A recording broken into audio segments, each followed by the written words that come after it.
Buenas noches, martes 18 de marzo 2025 y continuamos. Miren,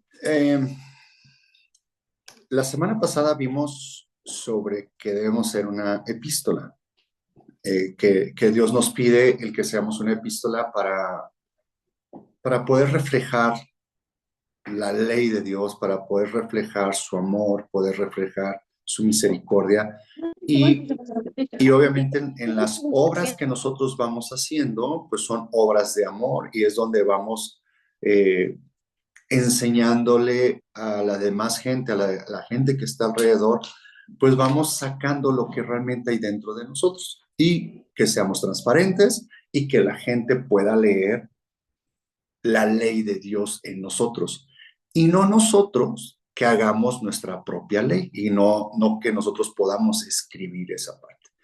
Y veíamos unos versículos, explicábamos los libros de Dios, veamos que es el libro de la verdad, el libro de la vida y el libro de las obras. Y vimos varias, varias citas, no vimos todo, pero noté en algunas preguntas que me hicieron, en algunas caras que vi, noté esa parte en donde, o sea, caen los 20, o sea, y caes algo que ya habías escuchado, pero como que no había caído de lleno en tu corazón. Y les explicaba que todo ya está escrito. Antes de que Dios nos creara, Él ya hizo el plan maestro para cada uno de nosotros y cada uno de nosotros tenemos un plan personificado, tenemos un traje a la medida, ya tenemos un plan maestro, un plan perfecto de Dios para nuestras vidas. Y les explicaba, todo lo que han vivido en el pasado ya estaba escrito, o sea, ya está escrito. Lo que estamos viviendo ahorita, lo que vamos a vivir en nuestro futuro, ya está escrito. Y entonces a nosotros nos fue revelado, tomamos una elección allá arriba, allá en la eternidad pasada, y elegimos por Jesús. Es por ello que estamos aquí. Dios nos quitó ese velo, nos puso esa semilla de mostaza de fe y creemos en Jesucristo. Una vez que creemos en Jesucristo, el Hijo nos lleva a que conozcamos al Padre. Dice, nadie llega al Padre sino por mí. Y entonces, esta parte de poder entender que todo ya está escrito genera dos tipos de reacciones. O sea, puede ser que te quites un peso de encima y que digas, wow, qué bonito que todo lo que he pasado y todo lo que voy a pasar, Dios tenga el control. Entonces, como que se quita una responsabilidad de tus hombros y decir, ¿sabes qué, Señor? Entonces, todo se, todo, todo recae en ti. Entonces ahí va a estar mi confianza, ahí va a estar mis inseguridades. Entonces voy a ir a tus pies y ahí voy a dejar todas mis cargas, todas mis dudas. Entonces por ese lado dices, qué rico, qué bonito, qué agradable que pueda yo descansar en Dios y que Él tenga el control de todas las cosas y que nada de lo que ha pasado en mi vida ha estado fuera del plan maestro de Dios y nada de lo que venga en futuro va a estar fuera del plan maestro de Dios. Entonces es una parte como que dices, ah, qué descanso. Pero hay otra parte que identifiqué que dice, bueno, ¿y si Dios ya tiene todo ese plan maestro? Entonces, ¿qué me toca hacer a mí? O sea, ¿de qué sirve si nos vamos al lado opuesto, no?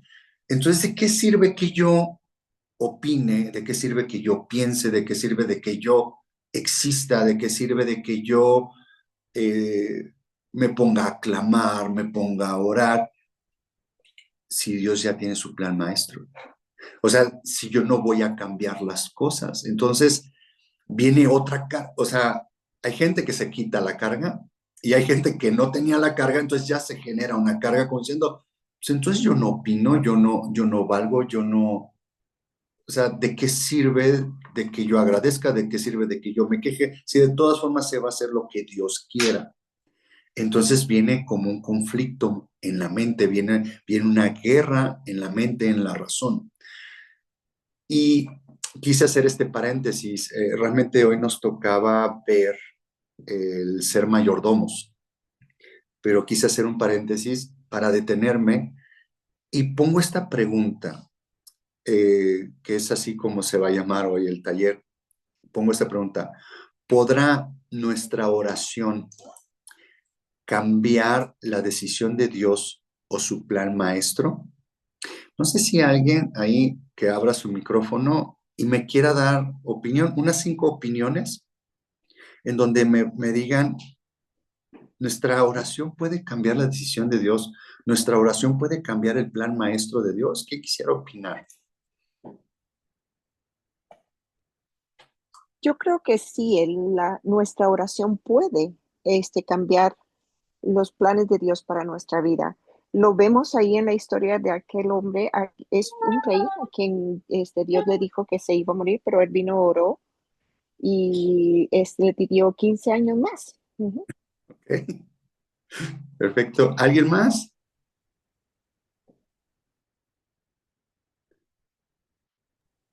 No Yo, sé. Sí, yo venga, digo que sí, yo digo que sí, porque su misericordia es enorme. por su misericordia. Yo ¿Tú? también digo que sí, por su misericordia y porque Jesús es nuestro abogado Y para Jesús es con el nuestro. no, para con el Padre. Tenemos un buen abogado Tenemos un para buen abogado que puede cambiar el juicio. Tenemos, la sentencia ya que más ya bien la tenemos, sentencia, ajá. para donde ya vamos. Y por su misericordia, por supuesto. ¿No anda por ahí Ilse? Ilse, ya tienes. Sí, me leyó el pensamiento. Sí, yo también digo que sí, porque pero más bien me quedé pensando lo que le preguntaba la otra vez de Adán y Eva, quizá Dios incluso espera esa oración Mm, para él cambiar de opinión, si es que cambia de opinión, más bien es como existe esa posibilidad, pero yo espero que tú dobles tu rodilla y para que tengas esta otra posibilidad, ¿no? Porque pues todo seguiría dentro del control del Señor. ¿Alguien más? Llevo 4 y 4 dicen que sí. ¿Quién más? Yo, yo Yo digo creo que que, sí, yo digo Pero que no. dicen que no. La oración no puede cambiar el plan maestro de Dios, no puede cambiar la decisión. Ya traigo un no, eso es bueno. Yo creo que sí, sí hay un sacrificio humano. Sí, ay, no, no me digas eso, ok. Sí, sí hay sacrificio humano. No, Ay, ya pues, los mayas ya se murieron, pero bueno, me yo, gusta. yo, Katy dice No, que no. Katy de no, carne, no sacrificio. Katy no, ok. Sí, se han levantado. Yo A ver, también digo que sí. otro dice que sí, sí puede cambiar nuestra oración, la decisión y el plan maestro de Dios. Hay más sí que no, mira, está súper bueno. Voy a cerrar la respuesta. ¿Hay alguien más? Uno más. ¿Quién está? Pastor, buenas noches. Elida Sánchez de Guatemala.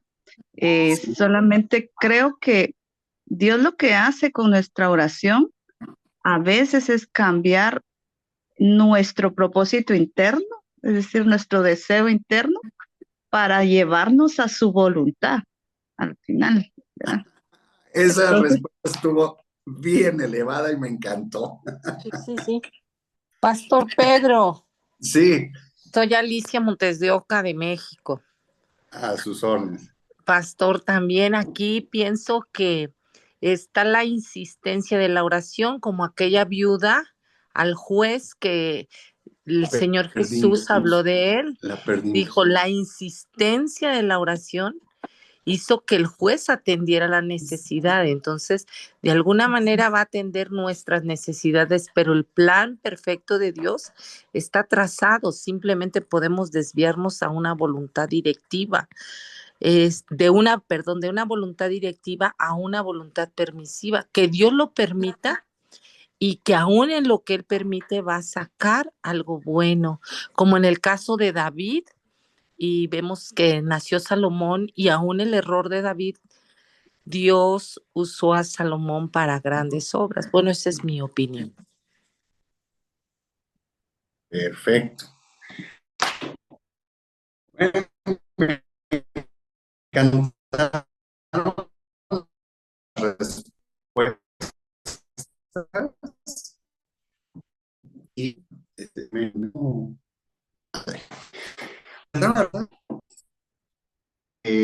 que sí la oración, me están dando de la viuda que le está insistiendo al juez injusto, de la parábola, de ahí. Esa también lo voy a tocar. Y también arrancamos con el rey Ezequías.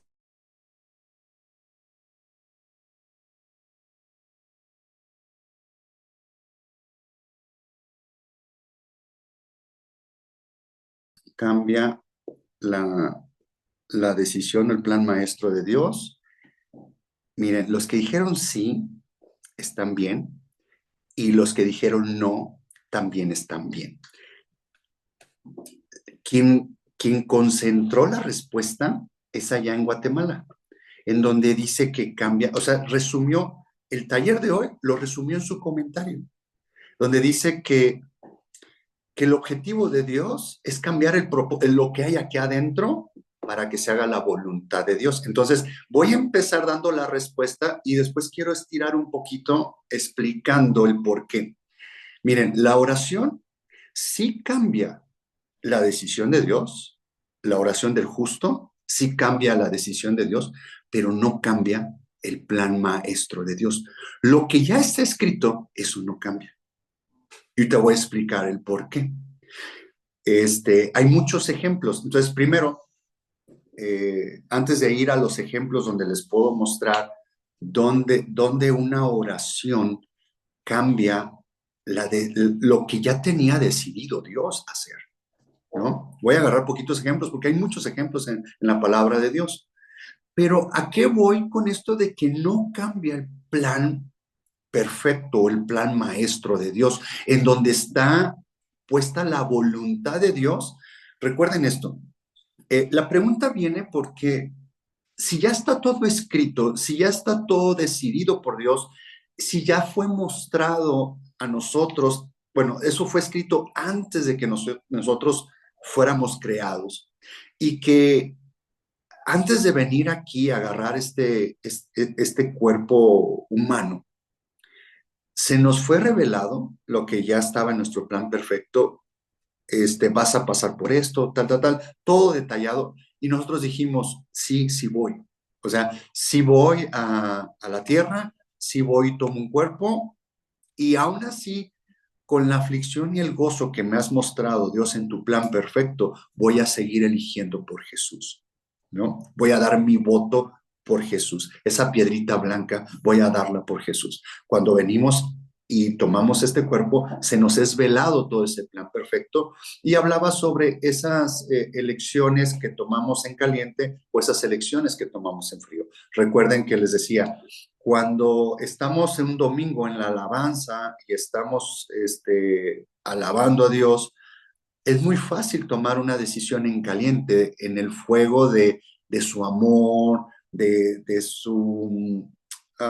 su abrazo, de esa parte que sentimos la seguridad, de esa fuerza que sentimos en el Espíritu Santo, de esas emociones que tenemos, de ese estar llorando, de ese amor que se desborda en nosotros por Dios.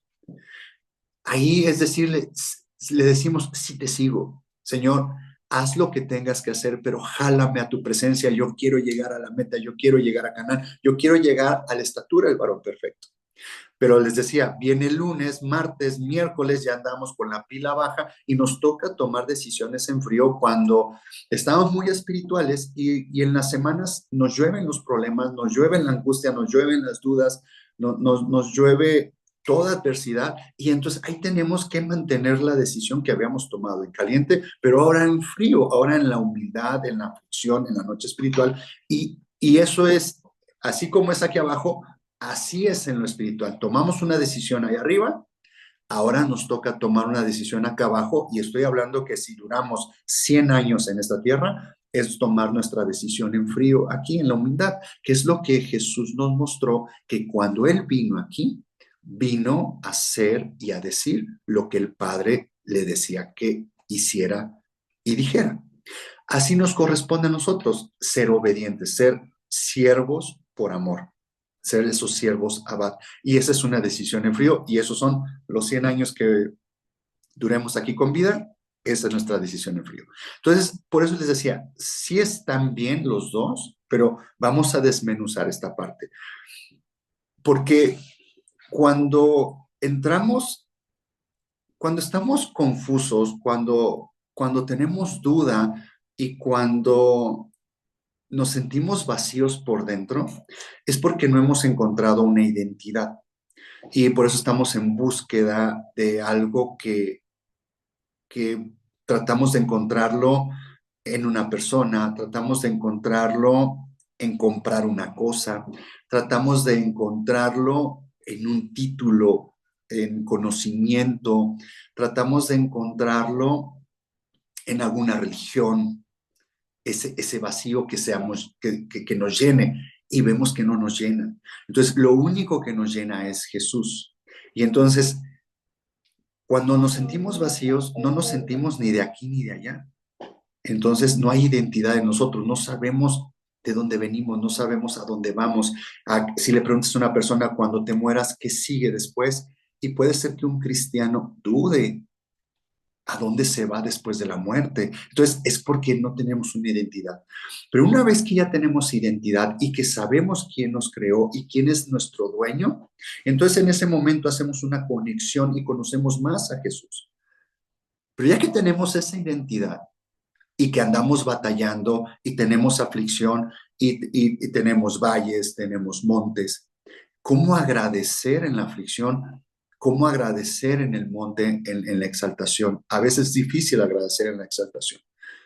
Entonces, viene este choque que en cuanto más conoces de Jesús, en cuanto más te entregas a Él, te vas dando cuenta que todo está escrito, que ya todo está decidido por Él en su plan perfecto.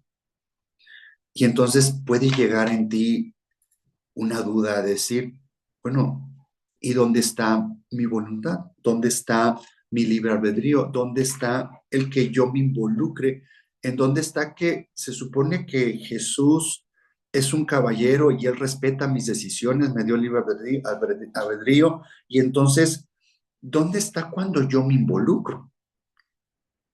Y por ahí dice que la letra mata. Entonces, cuando empezamos a llenarnos de mucha información de la palabra de Dios, cosas profundas, cosas altas, cosas anchas, largas, y empezamos a tener mucho conocimiento de la palabra de Dios, pero si no lo bajamos al corazón y lo mantenemos nada más aquí en la cabeza, empieza a haber mucha confusión porque empezamos a poner la razón para poder entender a Dios y meterlo en una cajita o en un circulito que tenemos aquí en nuestro cerebro, en nuestra cabeza.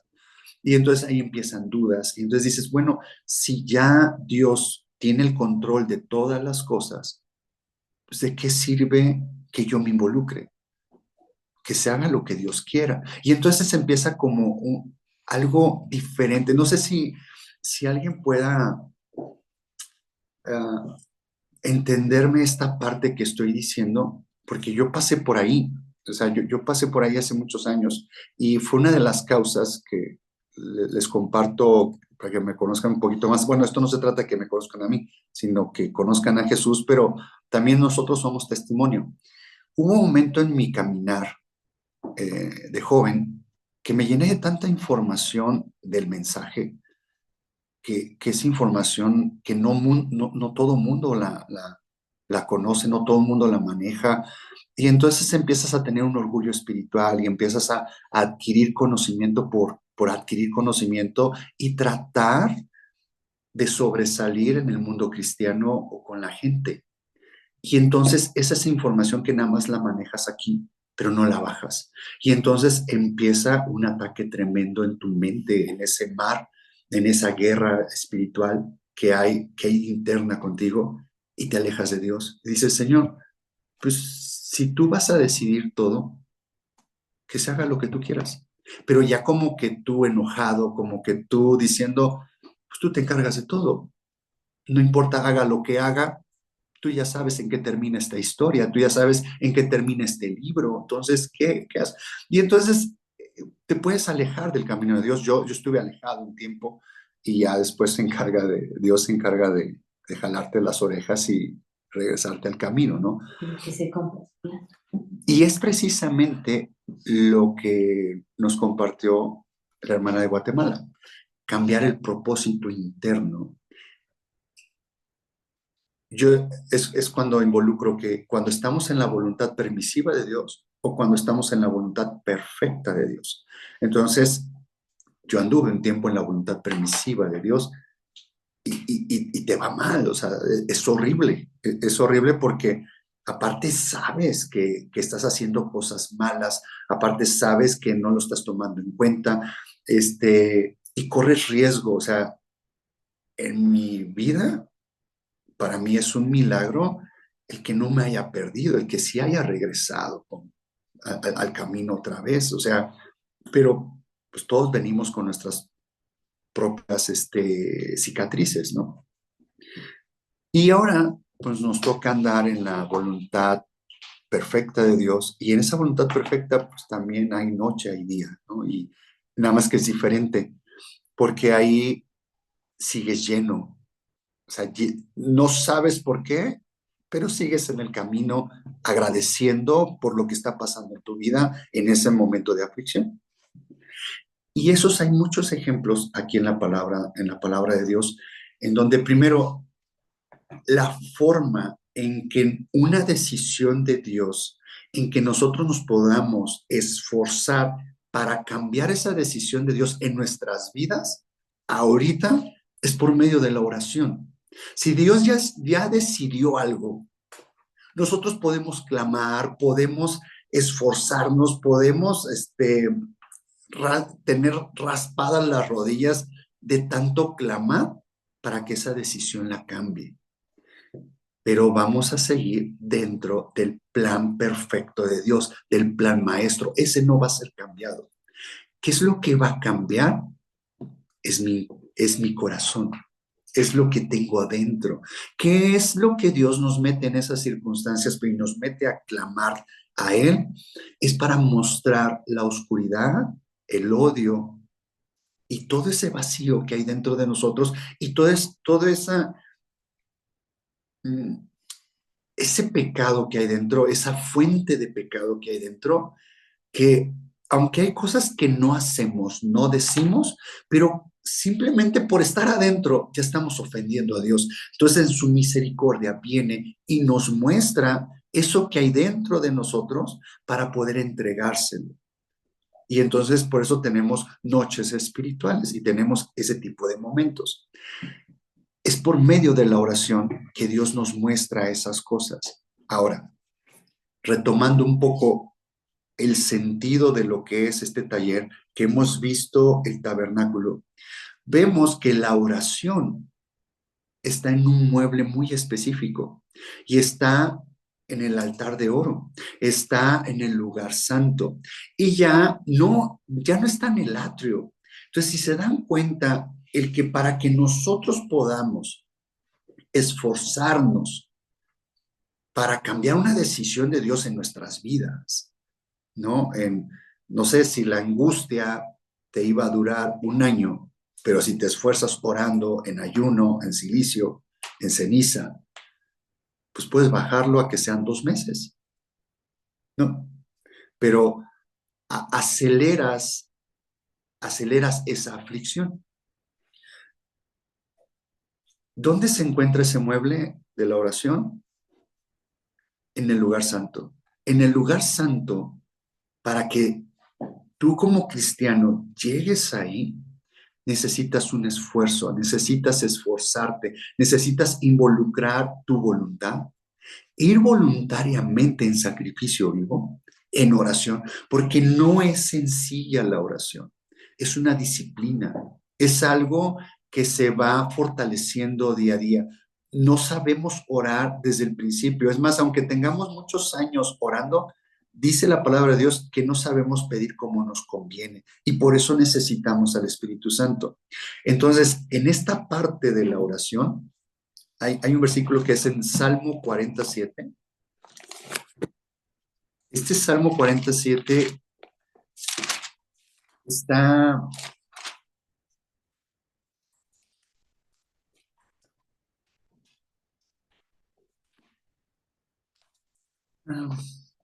Perdón.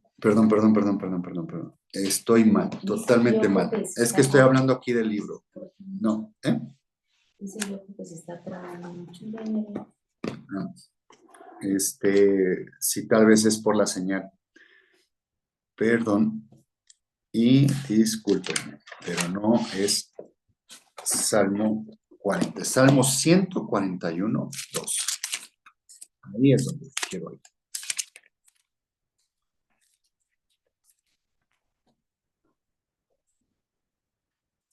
Salmo 141, 2 dice: Suba mi oración delante de ti como el incienso, el don de mis manos como la ofrenda de la tarde. Quiere decir que cuando nosotros vamos a orar, estamos quemando incienso y entonces ya hay un esfuerzo. Y después habla ahí Apocalipsis 5:8 que las copas de incienso son las oraciones de los santos. Luego hay una parte interesante aquí, Primera de Corintios 14:15. 1 Corintios 14:15 dice: ¿qué pues? Oraré con el espíritu, pero oraré también con el entendimiento. Cantaré con el espíritu, pero cantaré también con el entendimiento. Estamos hablando de cuando vamos a orar en el espíritu y vamos a orar con el entendimiento. Si ubicamos cuál es el nombre de Jehová, Yud-Heh-Vah-Heh, es sabiduría, entendimiento, conocimiento, prudencia. Estamos hablando a nivel de entendimiento, ya estamos creciendo, ya estamos avanzando, ya estamos caminando y hay un esfuerzo.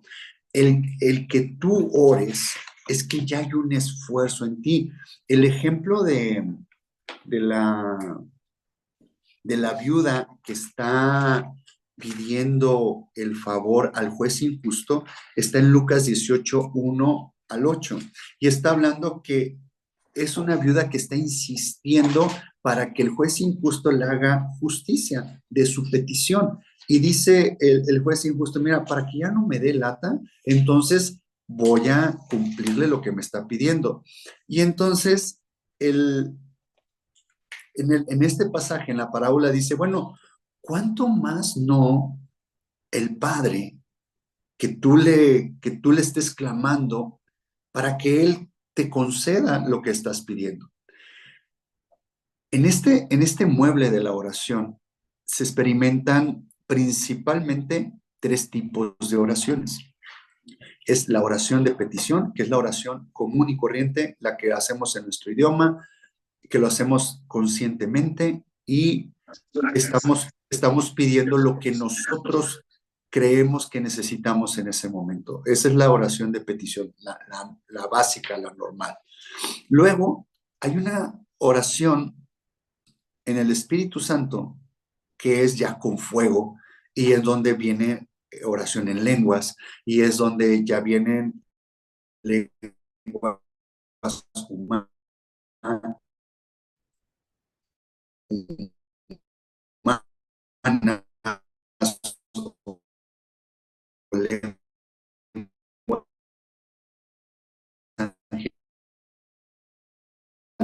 y nos piden cosas que nosotros no sabemos, pero cosas que nos convienen, ¿no?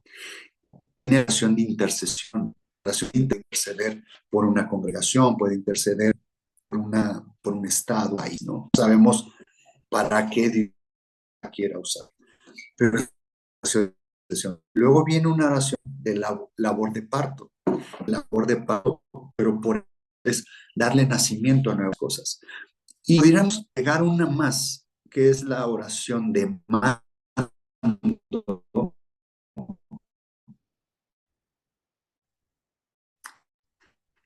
¿La última cuál es?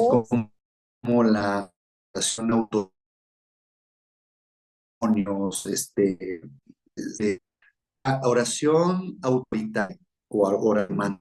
Esta oración de mando es, ¿se acuerdan cuando Jesús decía, díganle a este monte que se mueva hacia el mar? Lo pueden mover a este monte. No estaba hablando de un monte físico, sino está hablando de las cosas que hay dentro de nuestro corazón, y son oraciones de mando para que podamos nosotros quitar ciertos enemigos, quitar ciertas raíces de amargura que hay en nosotros, o contra demonios, contra enfermedad. Esa oración de mando también da sanidad. Entonces, son ese tipo de oraciones las que nosotros podemos resumirlas en tres, con una adicional que sería la de mando.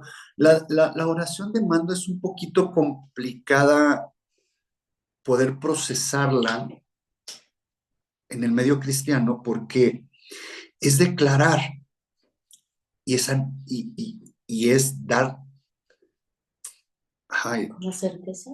es hablar con autoridad, ¿no? Es hablar con autoridad y, no sé, permítame tantito.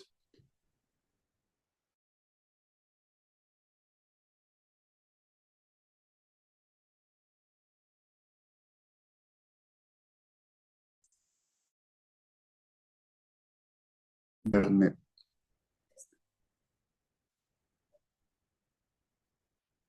Ahí está. ¿Sí?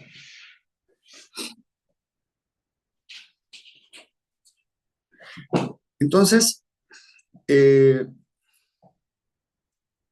por ejemplo, cuando dice es declarar, no sé si ustedes han escuchado oraciones de cristianos cuando dicen yo declaro abundancia, yo declaro que hoy me va a ir bien, yo declaro tal, yo declaro que voy a tener trabajo, yo declaro esto, yo declaro.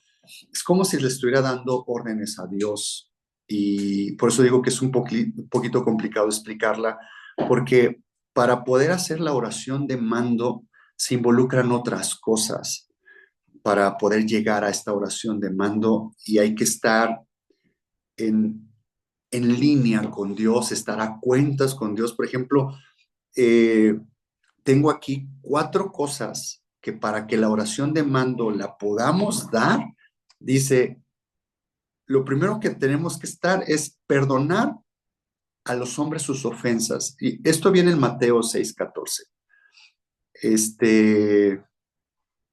Sí, es como cuando decretas, exactamente, es cuando yo decreto tal y yo digo tal, o yo tomo esto y lo declaro que es mío y esta promesa es mía. Recuerden que las promesas tienen condicionantes, entonces hay que cumplir con la condicionante y entonces la promesa ya es de nosotros. No es nada más declararlo y creerlo, ¿no? No es como un curso de coaching y que tú piénsalo, tú decláralo y será tuyo, el universo te lo dará. No, no es eso. Por eso es que se transversa este asunto de la oración de mando. Una de las condicionantes es perdonar las ofensas que nos hacen las personas. Otro, el tener fe en Dios de que realmente eso va a pasar. Debemos creer que cuando estamos usando la oración de mando, debemos usarlo, decirlo, por ejemplo, cáncer, sécate. Así como cuando Jesús secó la higuera, porque era un árbol que estaba nutriéndose, que se estaba alimentando, pero no daba frutos. Así es algo el cáncer en el cuerpo del hombre. O sea, son células que se están alimentando de tu cuerpo, pero no están dando nada beneficioso. Entonces, simplemente te están matando. Esas células te están quitando esa energía, te están quitando esa sustancia. Entonces, cuando tú oras por sanidad, pues tienes que darle una oración de mando al cáncer. Entonces, cáncer, sécate, pero debe ser en el nombre de Jesús. Entonces debes de usar la palabra en el nombre de Jesús, pero no como un amuleto, sino es en el sentido que dentro de la naturaleza, de la esencia, del carácter, del poder de Jesús, en su gobierno.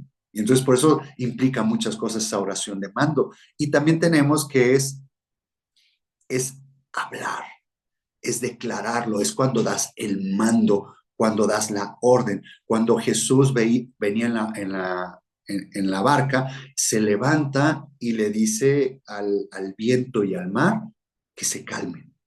Les da una orden. Esa es la oración de mando. Pero para llegar ahí se requieren varias cosas.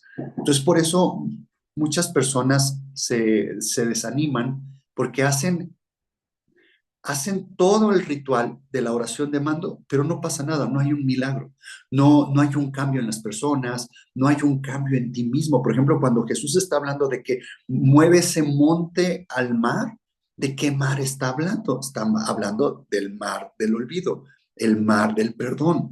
¿Qué es? Es pedir perdón, es que haya en nosotros un reconocimiento de que estamos fallando para que pidamos perdón, perdonemos a quien nos ha ofendido, que nosotros trabajemos ese perdón de Jesús en nosotros. Y entonces en ese momento vamos a poder identificar de que algo al cual yo estaba atado, algo al que yo era un esclavo de esas actitudes o de esos eventos en donde ofendo personas u ofendo a Dios. Entonces eso sí se va y Dios me lo perdona. Entonces son esas complicaciones que se dan y por eso es que se sobreestima o más bien no se toma en cuenta qué quiere decir en el nombre de Jesús, ¿no? Bueno, todo esto estoy hablando para que estas oraciones de estos 4 tipos es para cambiar la decisión de Dios. Entonces se oye muy extremo, se oye como diciendo, ay, qué poder yo tengo para cambiar una decisión de Dios. O sea, sí se cambia la decisión de Dios, lo que Dios ya determinó, lo que Dios ya decidió, sí se cambia la decisión, pero hay algo en el fondo. De todas formas, se sigue cumpliendo el plan maestro de Dios, el plan perfecto de Dios. Y voy a tocar el tema precisamente del rey Ezequías. Ahí vamos a agarrarlo a él como ejemplo, cómo es que sí cambia una decisión de Dios, pero cómo es que se mantiene el plan perfecto de Dios. ¿A qué voy con todo este asunto? Es que analicemos dónde estamos nosotros caminando, que analicemos nosotros dónde estamos parados, en que si sentiste un aliento de decir, mira, todo está escrito y todo se encarga Dios, entonces yo ya no hago nada, bueno, sí hay que hacer algo. Si viene una carga en ti como diciendo, no, pues entonces haga yo lo que haga, no voy a cambiar nada. No, o sea, sí debes de tener acción para que tú te pongas a orar. A lo que tenemos que ir es ir a los pies de Jesús, tenemos que ir a este altar de oro y ir a quemar incienso, que es que suelte el perfume del nombre de Jesús, que se suelte su perfume, que es su naturaleza, su carácter, y que nosotros vayamos siendo cambiados. Miren, vamos a esta parte de Ezequías, y Ezequías está, vamos a empezar en Segunda de Reyes 20, está en Reyes, está en Crónicas, y está en Isaías. Entonces vamos a ir a Segunda de Reyes 20.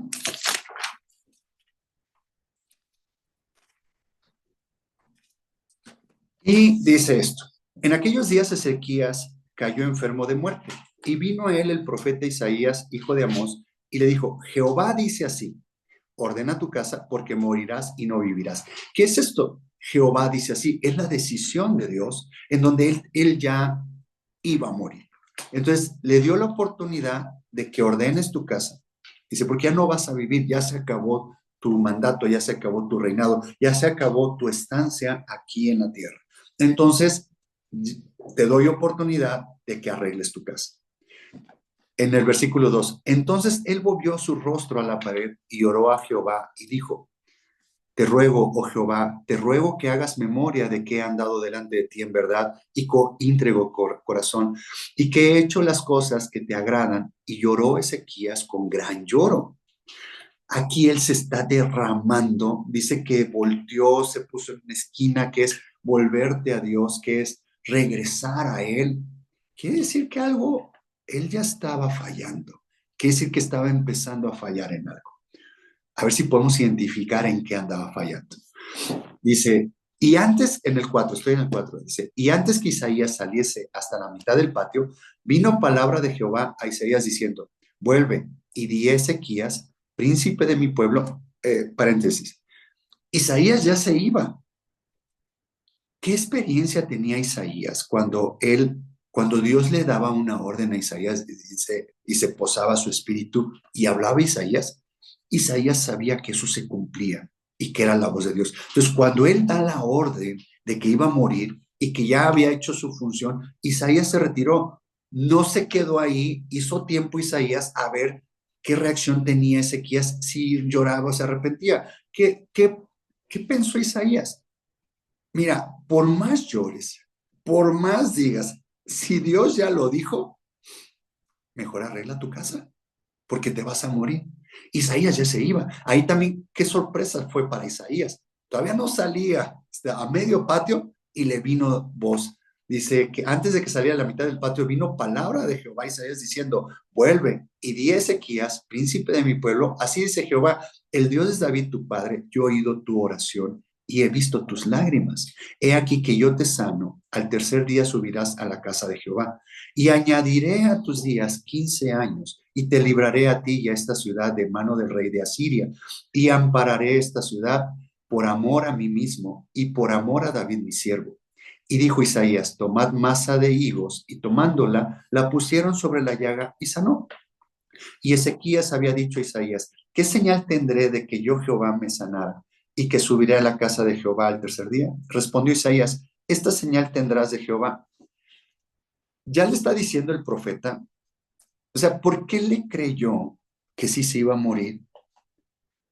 Y ahora no le creyó de que iba a vivir. Le puso un billón a Dios. Quiere decir que por ahí andaba su tema de Isaías. ¿Por qué le está poniendo un billón? O sea, ¿por qué sí creyó de inmediato que se iba a morir? Porque estaba enfermo. ¿Qué pasa cuando estamos enfermos, cuando estamos en aflicción? Si nos dicen, oye, ponte de cabeza, oye, ponte de tal, oye, ve a tal pueblito, oye, ve, hacemos lo que se nos diga por tratar de rescatar nuestra vida. Entonces, cuando estamos en aflicción, cuando estamos en necesidad, realmente estamos más abiertos a la voz de Dios y poder escuchar la voz de Dios y poder obedecer la voz de Dios. Pero aquí le dice, no, si vas a vivir. Entonces le dice, ¿cómo voy a saber? Dice, ¿qué señal yo tendré? Y en el 9 dice, respondió Isaías, esta señal tendrás de Jehová, de que hará Jehová, de que hará Jehová esto que ha dicho, ¿avanzará la sombra 10 grados o retrocederá 10 grados? Y Ezequías respondió, fácil cosa es que la sombra decline 10 grados, pero no que la sombra vuelva atrás 10 grados. ¿Qué quiere decir esto? Que yo estoy parado, entonces la sombra es que es el tiempo que como viene el sol caminando. Entonces es fácil que el tiempo siga adelante. Como yo estoy aquí, es difícil que hagas retroceder el tiempo. Eso sí es difícil. Entonces, aquí más o menos sentí en el tiempo. Re, eh, corresponde a aproximadamente unos 40 minutos. Es como si regresas 40 minutos. No sé si le ha pasado eso a usted, que ha tenido ese tipo de experiencias. O otro ejemplo es oración de mano, cuando suena alguna y detiene el tiempo y no tuvo el tiempo. Entonces dice, y Ezequías respondió, bueno, ya me voy.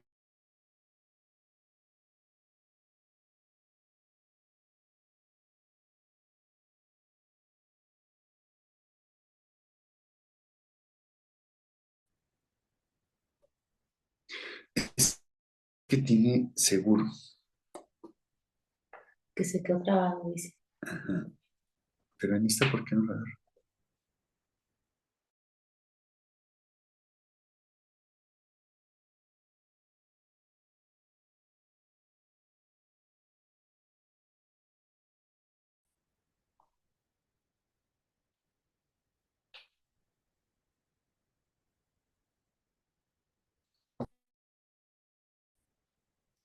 Ahí está. Creo que ya regresé.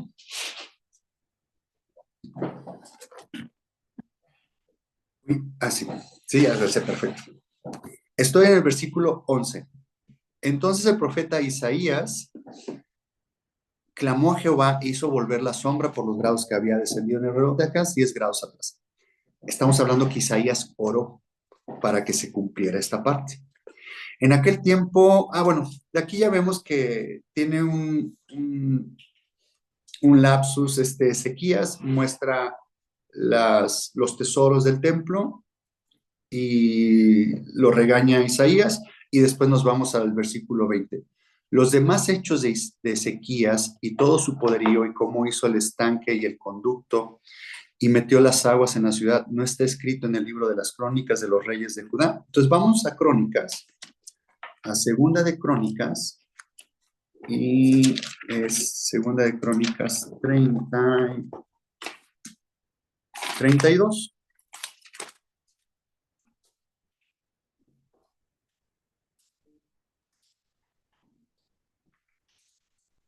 Segunda de Crónicas 32, 24.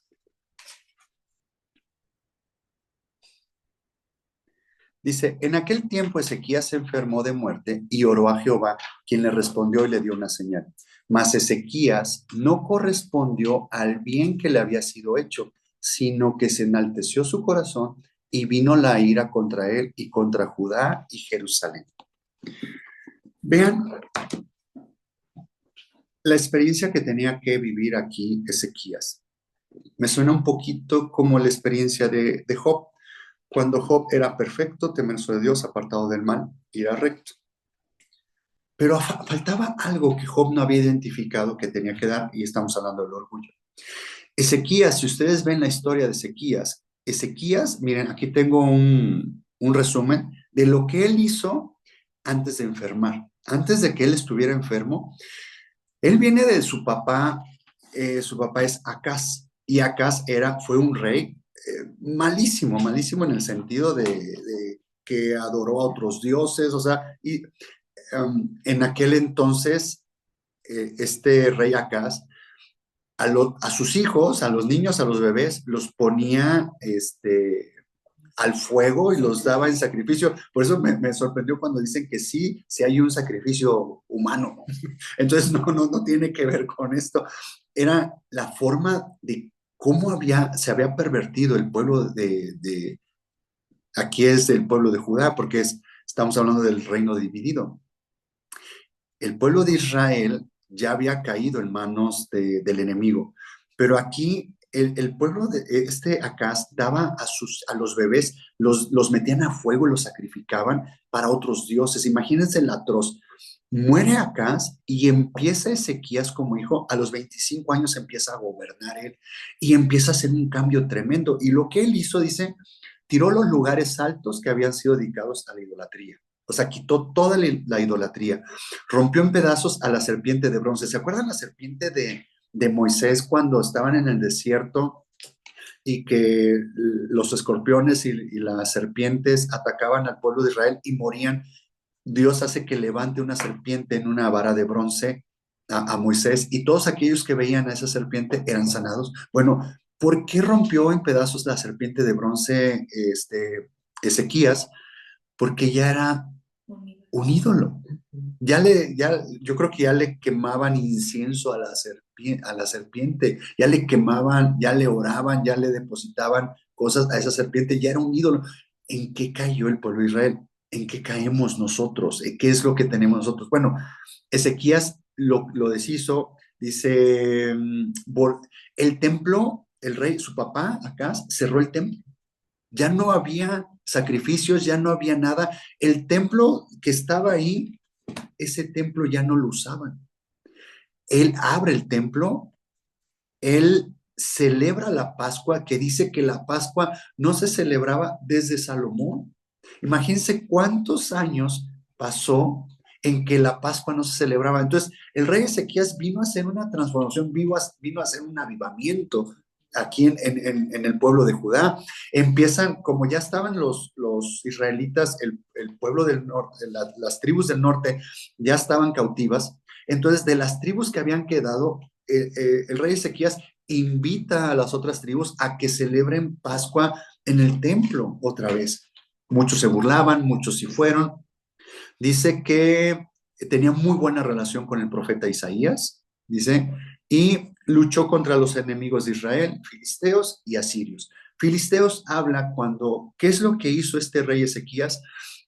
¿Por qué estoy dando este ejemplo? Porque así nosotros ya hemos avanzado, nosotros estamos caminando y nuestro objetivo es llegar a la meta, llegar al galardón, llegar a la estatura del varón perfecto. Entonces, si ya tenemos un avance en nosotros, quiere decir que hemos hecho este tipo de cosas, ya hemos hecho cambios en nuestra vida, pero hay algo que nos falta. ¿Por qué todavía tenemos aflicción? ¿Por qué debemos de ir a orar para cambiar la decisión de Dios en lo que está pasando a nosotros, pero mantener el plan maestro de Dios?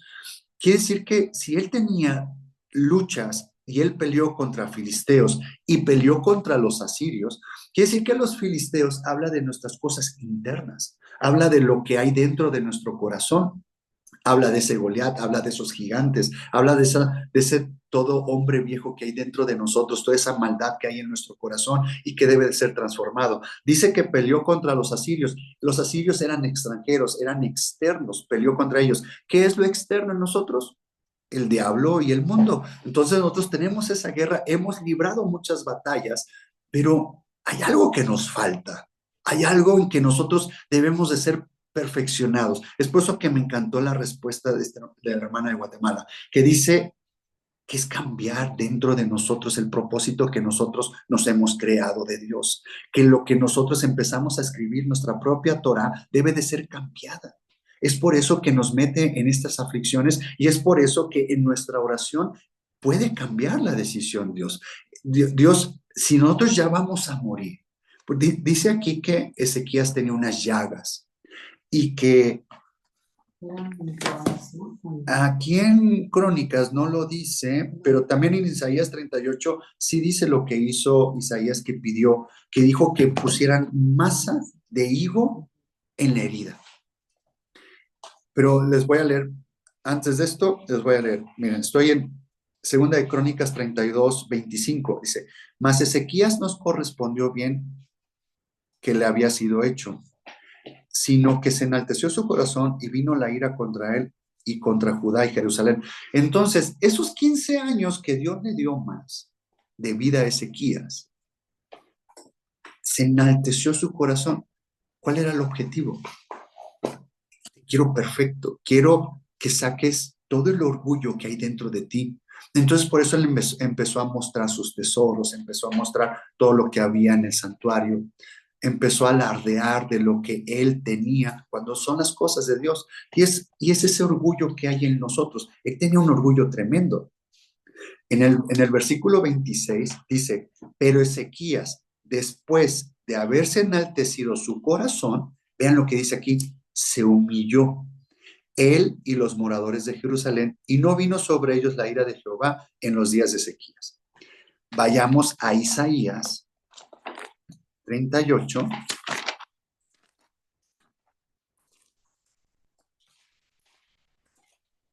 Isaías 38, viene toda la historia de Ezequías aquí, pero quiero...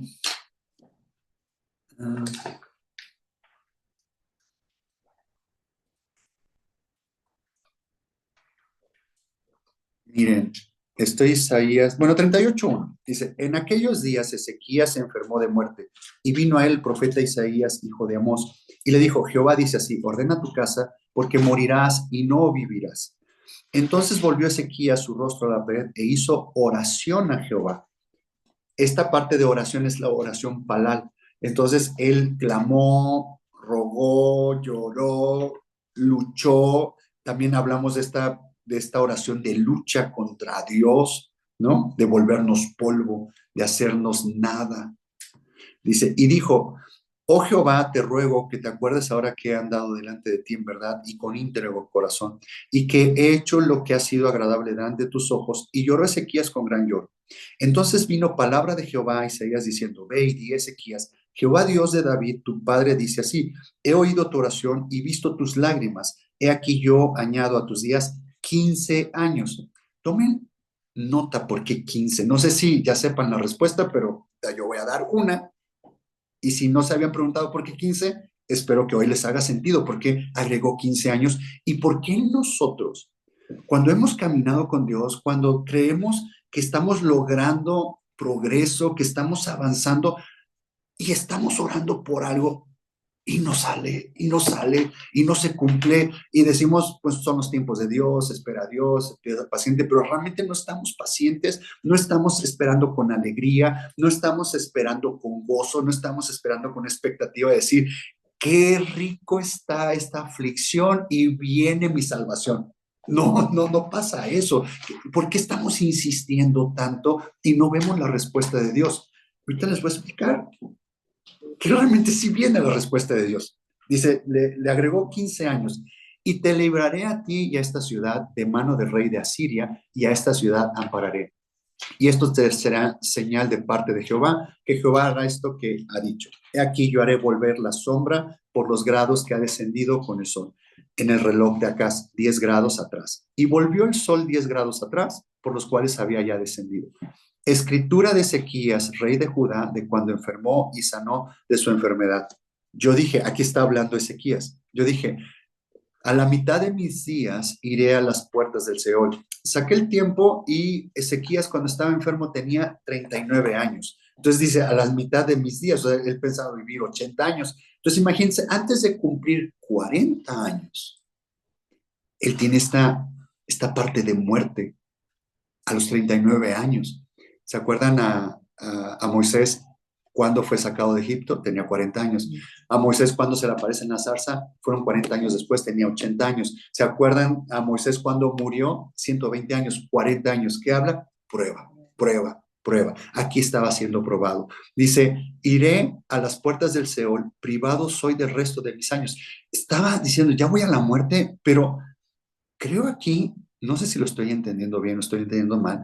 Él tenía duda a dónde iba, él quería mantenerse aquí en esta tierra, ¿no? Él faltaba algo, había algo adentro de él que todavía no era limpio, ¿no? En el versículo 11 dije, no veré ajá en la tierra de los vivientes. Chequen cómo está escrito el nombre de Jehová. Ja es Jehová, pero es a la mitad. Es con la yud y con la hei. Y si se dan cuenta, la yud, ¿cuánto vale? Y la hei, ¿cuánto vale? La yud vale 10 y la hei vale 5. 15. Es el número 15. Ja es 15. Es el nombre. ¿Por qué le estaba dando 15 años más? Porque dice, quiero que mi nombre esté en ti. Quiero que mi nombre esté aquí. Y ahí en ese orgullo no cabe mi nombre. Entonces, cuando nosotros vivimos en el orgullo, el nombre no cabe. Entonces, por eso es que Dios se cumple su plan perfecto. Sí, nuestra oración cambia decisiones de Dios, pero no cambia su plan perfecto. ¿Cuál es el plan perfecto en tu vida? ¿Qué es lo que ya está escrito en el libro? ¿Qué es lo que ya está en el rollo escrito de mí? Que regreso a mi casa, regreso a esa piedra, regreso a la estatura del varón perfecto y regreso como la esposa del cordero. Entonces, por eso, esto es aliento vivo, esto es fuego tremendo. Por más aflicción que venga en nosotros, sí está cambiando la decisión de Dios. Nos está dando más vida para que el nombre, el tiempo que tú respires aquí, es para que tengas ajá completo en ti. Dice, no veré ajá en la tierra de los vivientes. Ya no veré más hombre con los moradores del mundo. Mi morada ha sido movida y traspasada de mí como tienda de pastor. Como tejedor corté mi vida, me cortará con la enfermedad, me consumirás entre el día y la noche. Y aquí sigue hablando Habla de la grulla, habla de la golondrina. Son dos tipos de aves que son de orgullo, ¿no? Y ¿dónde voy? Voy en el 16. Dice en el 17, he aquí, amargura grande me sobrevino en la paz, mas a ti agradó librar mi vida del hoyo de corrupción. Y aquí está donde vemos qué es lo que hay en las espaldas de Dios. Dice, porque echaste tras tus espaldas todos mis pecados, porque el Seol no te exaltará, ni te alabará la muerte, ni los que descienden al sepulcro esperarán tu verdad. El que vive, este te dará alabanza, como yo hoy. El Padre ahora notoria tu verdad a los hijos. Jehová me salvará, por tanto cantaremos nuestros cánticos en la casa de Jehová los días de nuestra vida. Y había dicho Isaías, tomen masa de higos y pónganla en la llaga y sanará. Había asimismo dicho Ezequías, ¿qué señal tendré de que subiré a la casa de Jehová? Por cuestión de tiempo, voy a resumir esta parte. Quería llevarlos a más cosas de Ezequías. Pero cuando creas tú que no tienes, por decirlo, aquí decimos, no tienes vela en el entierro, o sea, no tienes nada que ver, no tienes voz ni voto. No, sí estamos involucrados. ¿En qué sentido? En que hay dentro de nosotros un hueco, hay un vacío que debe ser lleno. Y en muchas ocasiones digo, realmente no es que haya un hueco, realmente es que tenemos pura basura ahí y hay que limpiarla y que Jesús crezca en nosotros. Entonces, por eso son estos 15 años que le dio a Ezequías Dios. Ay, en otro versículo tengo en donde fue probado. Disculpen, déjenme aquí lo tengo. Segunda de Crónicas 32-31. Vámonos a Crónicas otra vez. 32-31. Esto es importante que lo vean. Segunda de Crónicas 32-31.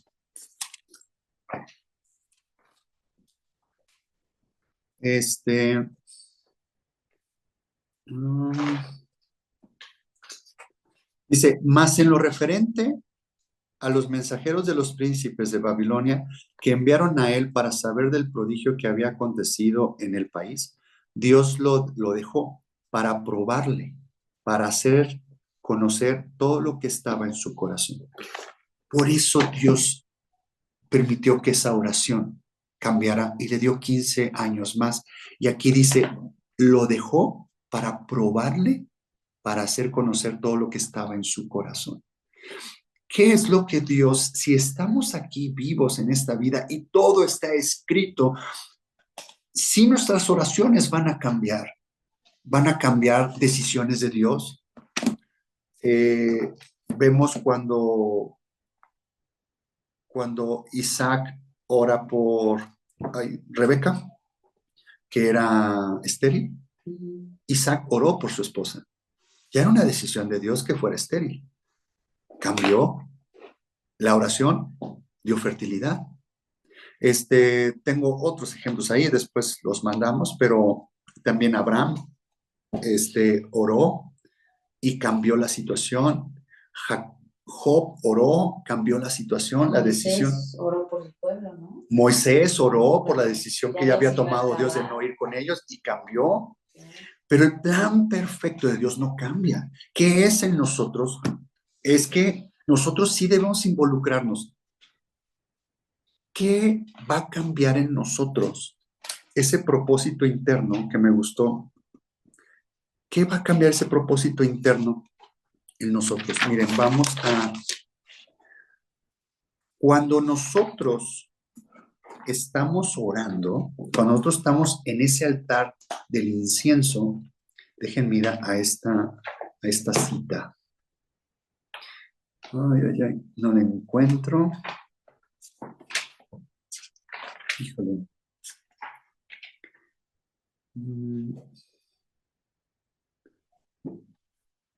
Ya está. Lucas 1:11. Lucas 1:11.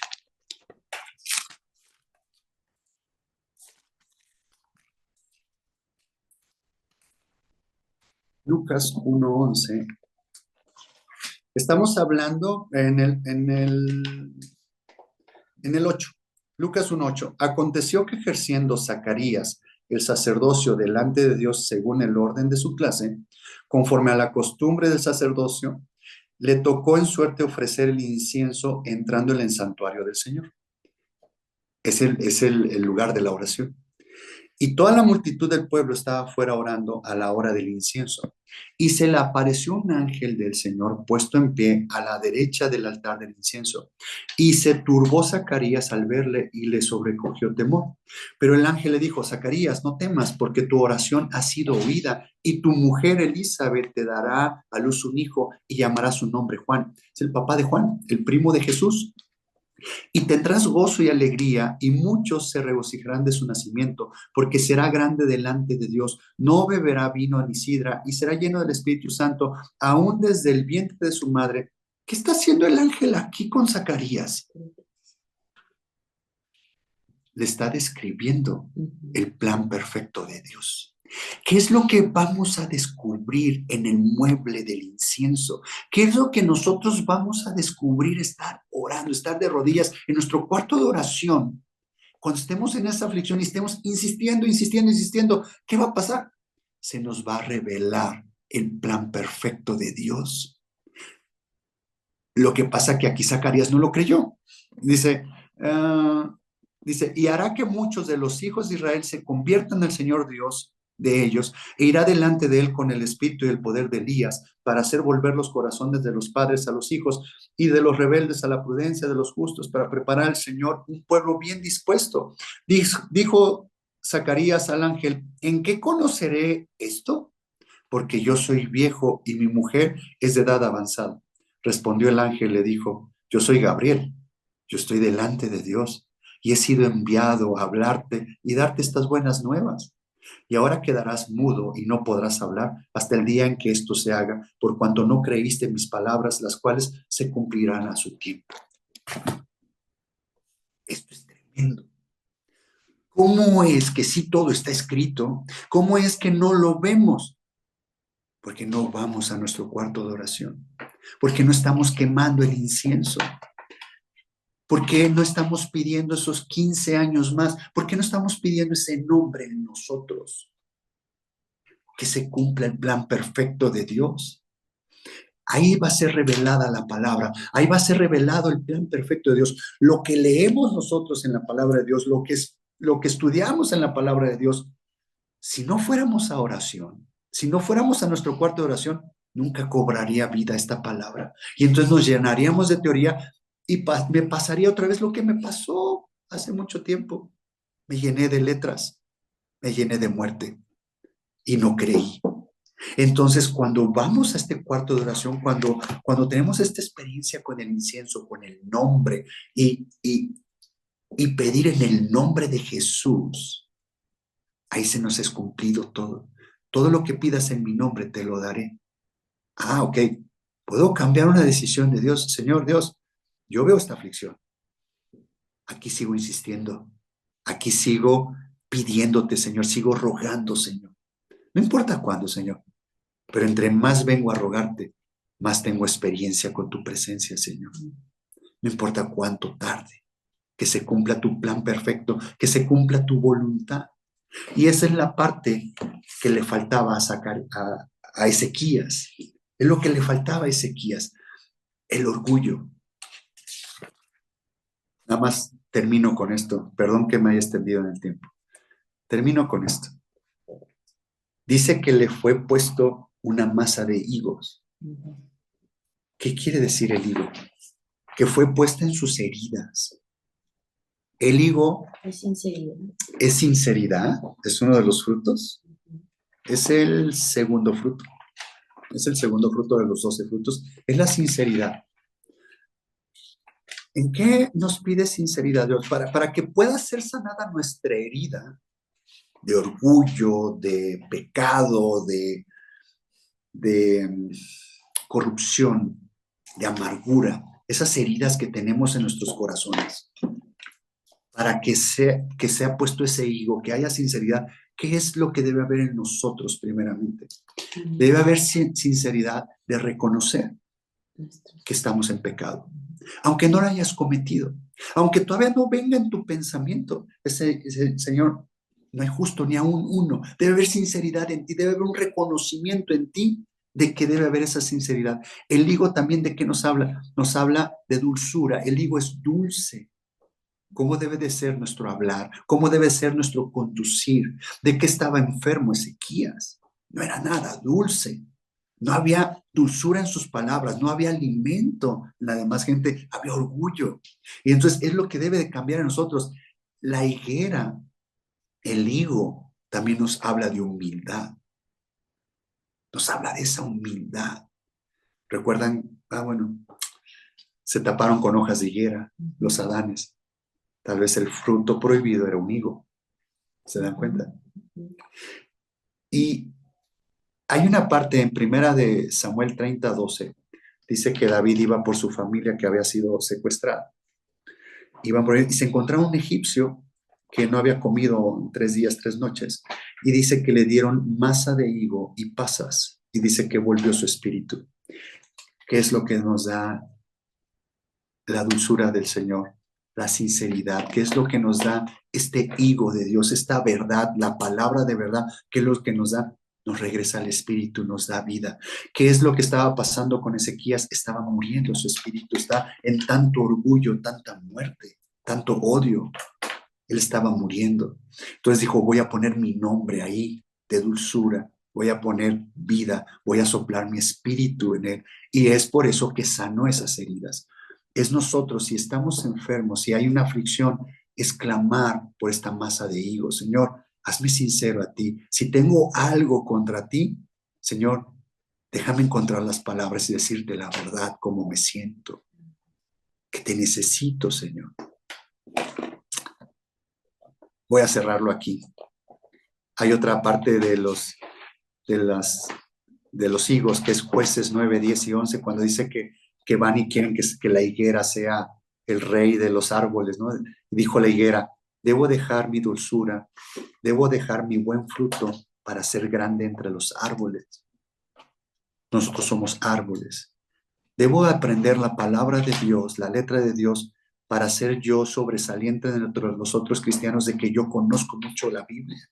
No, está hablando de que debemos de ser humildes, totalmente al orgullo. Y eso es lo que nos va a salvar la vida. Eso es lo que va a traer ese 15, ese ese nombre de Dios en nosotros. Ese es con lo cual puedo cerrar. Voy a cerrar grabación y me quedo con ustedes.